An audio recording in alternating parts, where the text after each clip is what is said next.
Ya Yesus Putra Allah yang tersalib di Golgota demi keampunan dosa kami, kasihanilah kami umat-Mu. Lihatlah kami yang berhimpun menenangkan derita dan kematian Tuhan menebus kami.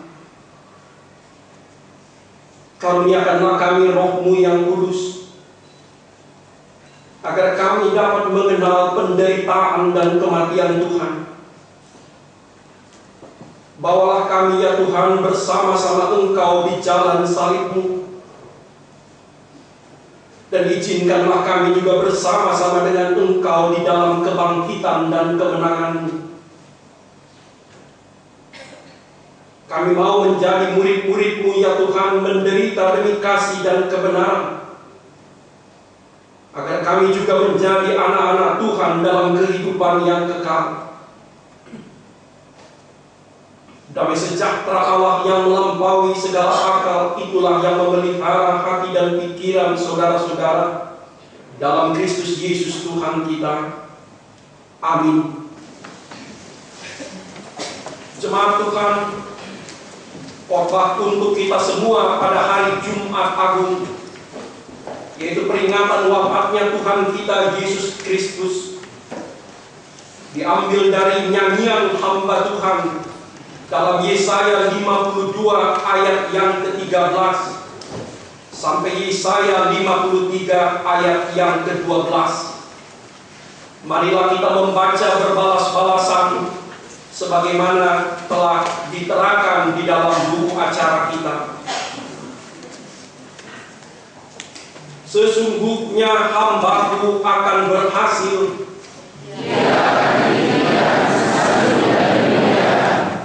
seperti banyak orang akan tertegun melihat dia begitu buruk rupanya,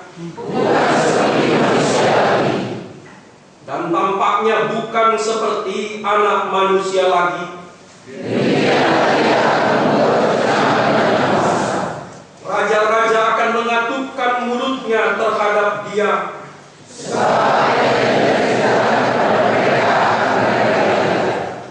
dan apa yang tidak mereka dengar akan mereka pahami. Dan kepada siapakah tangan kekuasaan Tuhan dinyatakan?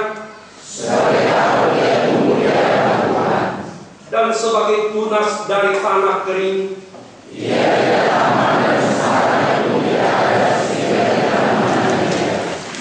dan rupa pun tidak, sehingga kita menginginkannya. Orang yang penuh kesengsaraan dan yang biasa menderita kesakitan,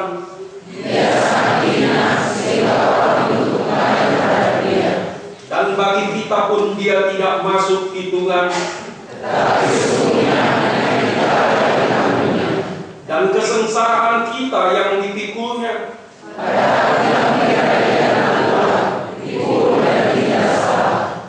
tetapi dia tertikam oleh karena pemberontakan kita. Ganjaran yang mendatangkan keselamatan bagi kita ditimpakan kepadanya.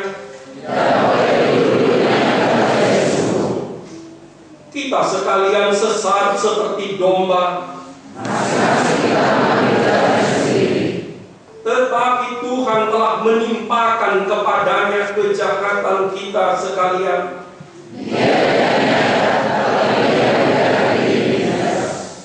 Dan tidak membuka mulutnya seperti anak domba yang dibawa ke pembantaian.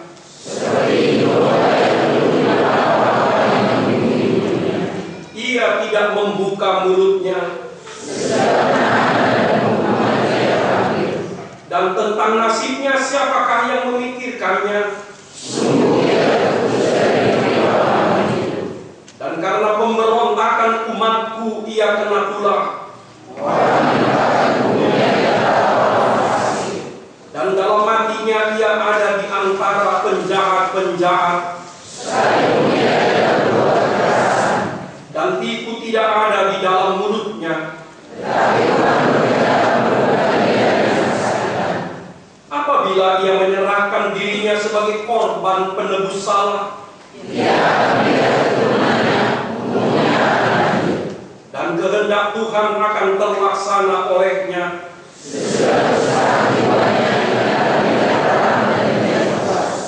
Dan hambaku itu sebagai orang yang benar akan membenarkan banyak orang oleh hikmat-Nya.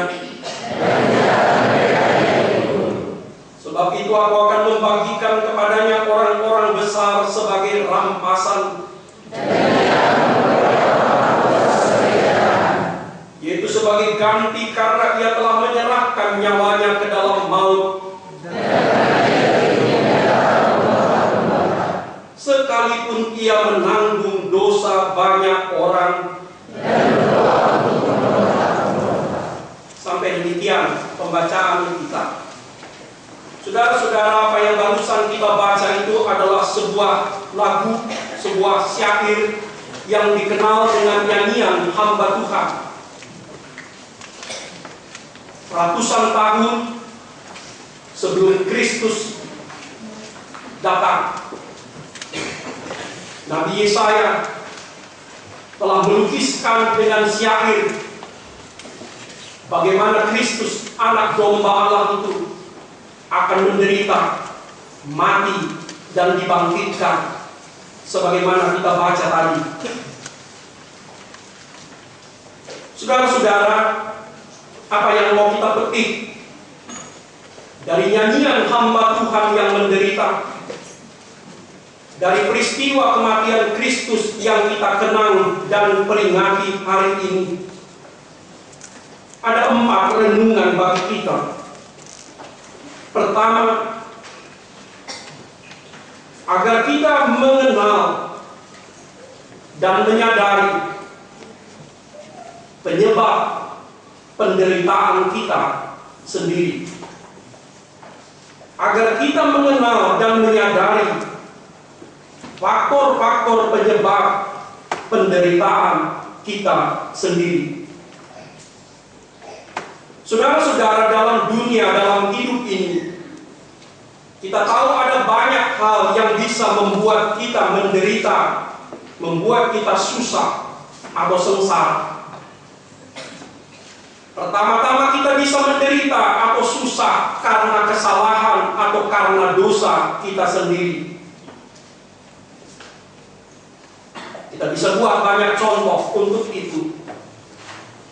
Kita jalan di jalan membawa kendaraan, tidak hati-hati, ugal-ugalan, dan kemudian kita celaka, masuk ke rumah sakit, menderita. Itu adalah salah satu contoh kesusahan yang dibuat akibat kesalahan sendiri. Kita berbuat jahat, mencuri, mengambil yang bukan milik, kemudian ketahuan dan ditangkap, kita masuk dalam penjara, menderita. Itu adalah kesalahan, penderitaan akibat salah dan dosa sendiri. Atau dengan skala lain, dalam bentuk lain, kita terlalu banyak makan, sama sekali tidak mau merem, tidak mau membuat pantangan, kemudian kita sakit, susah. Itu juga kesusahan yang dibuat sendiri akibat salah sendiri. Atau kita tidak mau belajar, tidak mau bekerja keras, kita hanya bermalas-malas, dan kemudian kita kekurangan, menderita karena miskin. Itu adalah penderitaan akibat salah dan dosa sendiri. Walaupun tidak semua orang yang kekurangan akibat salahnya sendiri. Yang kedua, kita juga bisa menderita, kita juga bisa sengsara bukan karena salah kita, tapi justru salah dan dosa orang lain. Kita sangat hati-hati membawa kendaraan, kita mengikuti rambu-rambu dan peraturan, tetapi ada orang yang mabuk dan kemudian menabrak kita dari belakang dan kita ikut luka. Itu penderitaan bukan salah kita, tapi justru akibat salah dan dosa orang lain. Orang lain yang berbuat jahat, tapi kita ikut menderita.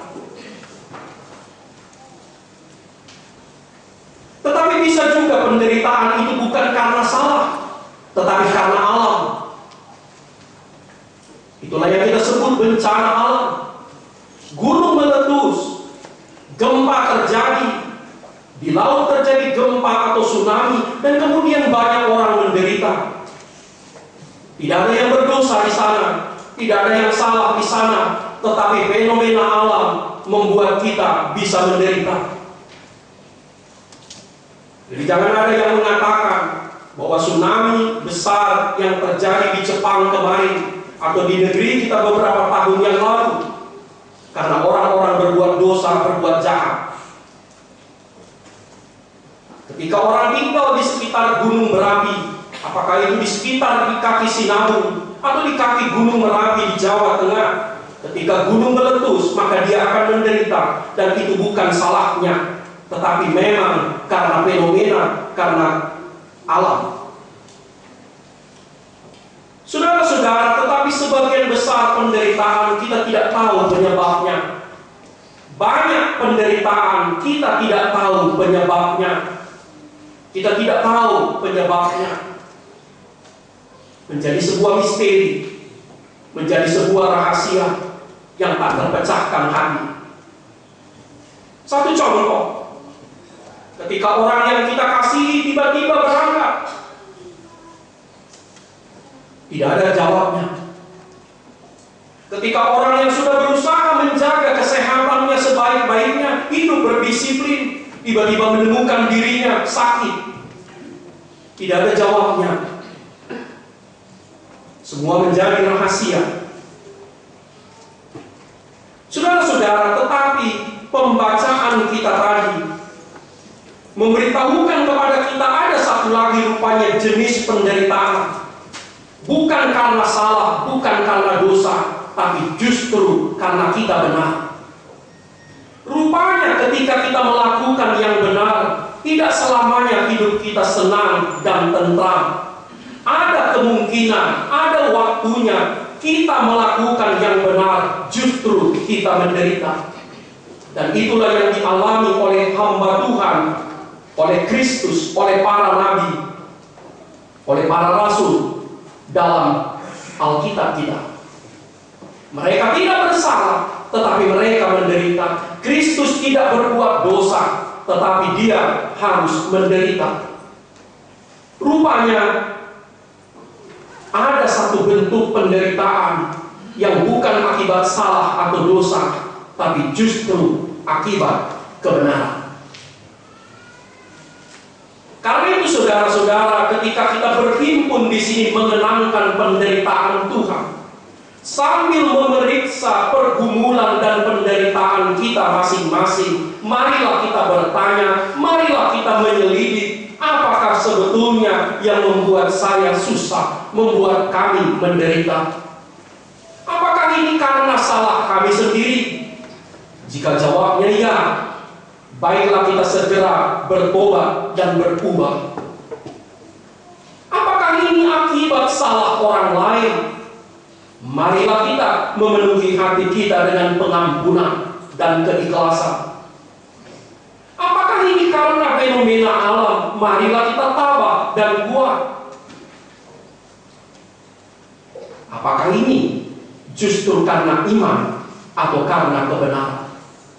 Ketika kita menemukan penderitaan kita adalah akibat iman kita, akibat kebenaran, maka berbahagialah kita sebab kita telah mendapat bagian dalam penderitaan Kristus itu. Jika penderitaan kita, kesusahan kita adalah karena kita beriman pada Tuhan, karena kita hidup dalam kebenaran, berbahagialah kita sebab kita telah mendapat bagian dalam penderitaan Tuhan itu. Tapi hati-hati, tidak semua penderitaan orang Kristen akibat iman atau akibat kebenaran. Sebagian penderitaan orang Kristen, sebagian penderitaan gereja justru akibat salahnya sendiri. Karena itu kalau kita merasa hidup kita sulit, ketika kita merasa sebagai orang-orang beriman dihambat, supaya kita bersikap kritis kepada diri kita, mengapa hal ini terjadi. Apakah ini karena iman kami, atau justru karena kami kurang beriman kepada Kristus? Apakah ini karena kebenaran kami, atau justru karena kami setengah benar atau setengah hati mengikuti kebenaran Kristus? Yang kedua,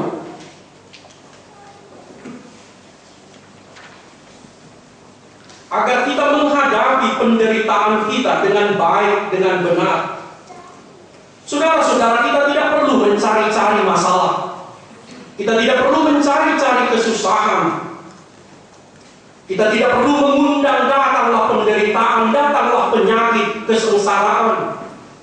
Tetapi bila penderitaan itu datang tanpa diundang, bila penderitaan itu datang dan tak bisa dielakkan, marilah kita menghadapinya dengan tenang.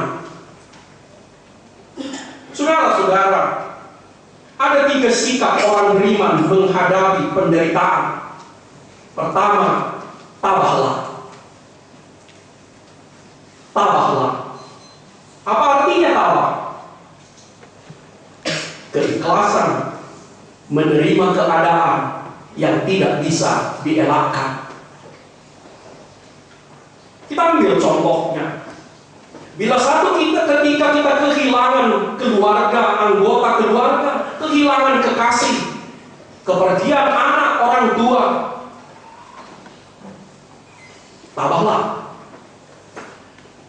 Kita boleh menangis, tetapi baiklah kita menangis dengan hati yang tabah. Saudara-saudara, menangis pada saat duka itu memang perlu untuk kesehatan jiwa, tetapi kita tetap perlu menguasai hati dan pikiran kita juga ketika kita menangis. Nah, karena itu sebetulnya cara menangis pun boleh dipilih. Kita boleh menangis dengan meraung-raung atau berguling-guling atau berteriak-teriak. Kita juga boleh menangis dengan tenang. Kita boleh memilih menangis dengan diam atau dengan setengah suara. Kita boleh menangis sambil berdoa atau bernyanyi. Dengan kata lain, dalam penderitaan, dalam kedukaan sekalipun, kita tetap dipanggil menguasai diri kita. Saudara-saudara, menurut kami, sebagian orang Kristen bertahun-tahun menjadi pengikut Kristus, seringkali tidak bisa menguasai hatinya, menguasai dirinya ketika kedukaan datang. Tuhan mengajarkan kita di atas kayu salib, tidak pernah kita dengar satupun keluhan, satupun sungut-sungut dari Tuhan. Kita tidak harus membayangkan Yesus memikul salib sambil tersenyum. Tetapi Alkitab tidak pernah menceritakan Yesus memikul salibnya dengan bersungut-sungut. Dia memikul salibnya dengan tabah, dan kita para pengikutnya dapat melakukan hal yang sama. Yang kedua, bila penderitaan yang tak dielakkan, yang tak diundang itu datang, kita bisa menghadapinya dengan keyakinan, menghadapinya dengan pengharapan. Saudara-saudara, sebagian orang tabah, tetapi tidak cukup kuat untuk berjuang. Tuhan mengajarkan kepada kita menghadapi penderitaan bukan hanya bersikap tabah, tetapi juga dengan hati yang penuh keyakinan, hati yang selalu mau berjuang mengubah keadaan. Yang ketiga, cara yang paling baik menghadapi penderitaan adalah dengan kasih, dengan sikap tolong-menolong. Mengapa? Karena penderitaan itu semakin berat bila dipikul sendirian. Sebaliknya, ketika dalam penderitaan kita tetap mengasihi, kita tetap dikasihi, maka penderitaan itu akan berkurang dan semakin ringan. Dan karena itulah gereja kita sejak beberapa tahun yang lalu mau menunjukkan bahwa bila ada satu orang saudara anggota gereja, saudara seiman yang berduka, semua kita harus ikut menunjukkan solidaritasnya. Mengapa? Karena dengan demikianlah duka itu akan berkurang. Berbeda dengan berkat, bila berkat dan sukacita dibagi-bagi, dia akan bertambah besar. Tetapi bila duka yang dibagi, maka duka itu akan berkurang dan lenyap. Saudara-saudara, nanti sesudah khotbah ini, kita akan kumpulkan persembahan khusus untuk dana kedukaan HKBP Serpong. Kita tahu setiap kali anggota jemaat kita meninggal, kita memberikan 3 juta rupiah. Tidak ada orang yang mau menerima itu bila tidak terpaksa. Tidak ada orang yang berani mau tunjuk tangan untuk akulah uang itu. Tetapi melalui uang duka itu, kalau kita terjemahkan dengan bahasa daerah kita, kita anggaplah itu air mata kita, ilu nama netek. Bahwa setiap anggota jemaat HKBP Serpong yang berduka, dia harus didukung oleh dengan doa, dengan dukungan kasih, dengan solidaritas dari sahabat yang lainnya. Dengan demikianlah kita akan sama-sama diteguhkan. Saudara-saudara, yang ketiga, Tuhan memanggil kita menjadikan penderitaan kita sungguh-sungguh berarti dan bermakna. Kita tidak perlu mencari-cari, kita tidak perlu mencari-cari penderitaan. Tetapi bila kita menderita, kita bisa membuatnya bermakna bagi kita. Setiap orang punya pergumulan masing-masing. Tidak ada orang yang sepanjang hidupnya senang. Kadang-kadang kita suka cemburu dalam hati kita, betapa nyamannya hidup si A, betapa enaknya si B, betapa bahagianya si C. Baiklah, kita sadar tidak ada satu orang pun yang hidupnya sungguh-sungguh bahagia tanpa pergumulan, tanpa penderitaan.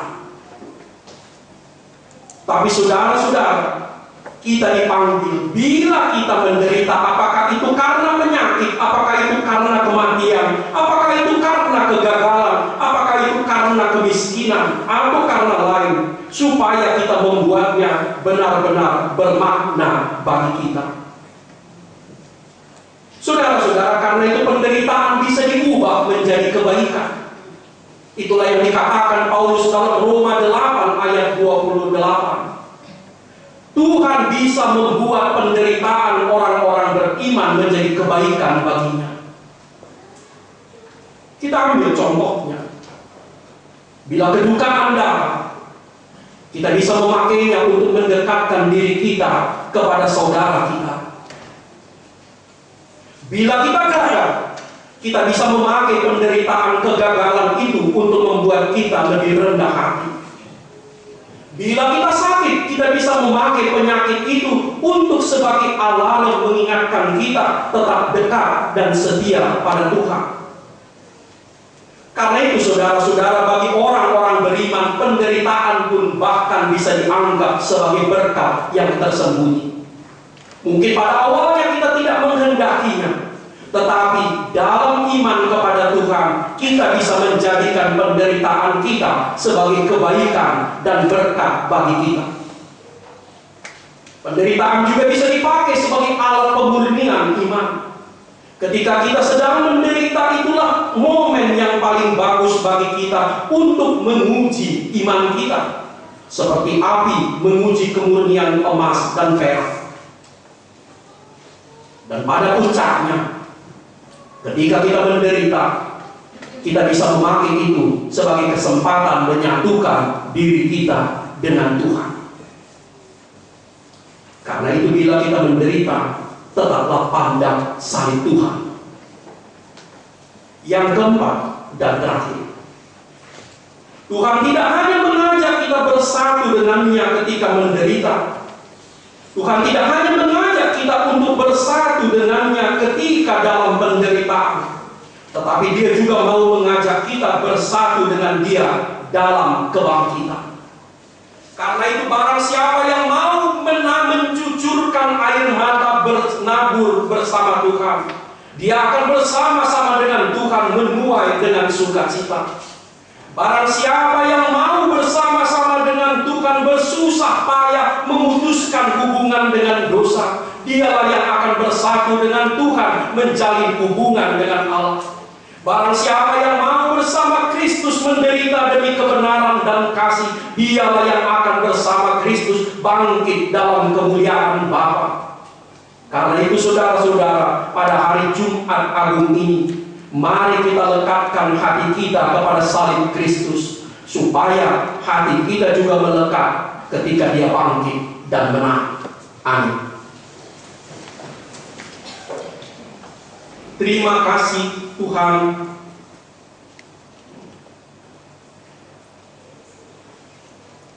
Biarlah kami bersatu dengan Engkau di jalan salib, kebenaran dan kasih, agar kami juga bersatu dengan Tuhan di dalam jalan kebangkitan. Kami Tuhan mau mempersatukan diri denganmu, memutuskan hubungan kami dengan dosa, supaya kami bersatu dengan Engkau, menjalin hubungan dengan Allah. Kami mau Tuhan bersatu dengan Engkau, memikul resiko kebenaran dan kasih, supaya kami Tuhan bersatu dengan Engkau, memperoleh kehidupan yang kekal dan kebahagiaan.